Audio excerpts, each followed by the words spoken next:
Again, I know you've addressed this, and I'm curious. Locked On Browns podcast. Do you think they're forcing the issue a little bit with Dillon Gabriel? Probably to a degree. But I think a lot of that stems from we know at this point they loved him during the pre-draft process. He was their guy for whatever reason. We can disagree with that reason, but they had a reason why.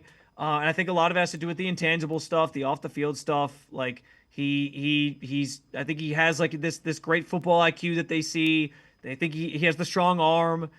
He can clearly, I think they believe he can pick things up quickly. And so yeah, I think to a degree they forced the issue. You know, when Kenny Pickett got hurt, I felt like it was a perfect opportunity to say, hey, let's get some first team reps for both Dillon, or more first team reps for Dillon, and give some to Shedeur as well, and sort of split those reps. Instead, they kind of just passed all those reps off to Dillon Gabriel that would have been Kenny Pickett's. And so I did find that interesting. To answer your question, like forcing the issue, probably a little bit, but it seems pretty clear to me at this point that they are setting him up to play at some point. Like they are preparing him to play at some point this season. And so it's fair to reason that he probably plays before Shedeur does. But I also think we assume that anyway, just based off what this depth chart was kind of looking like, based on what the Browns have sort of showed us.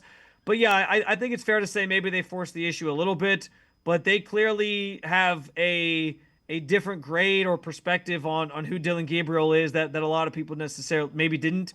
And you know, they're trying to see if they can make it come to fruition and if it's going to work quickly. So I get throwing a lot at him to sort of prepare him for a season, but it does seem like it hasn't gone as they had hoped, because there were some ugly days in there before he obviously is now dealing with the hamstring injury. Yeah, and again, let's see what they do with him moving forward. You do things in practice, and then you have to alter it after you assess it. So we'll see the preseason. We'll see what happens once Gabriel is healthy.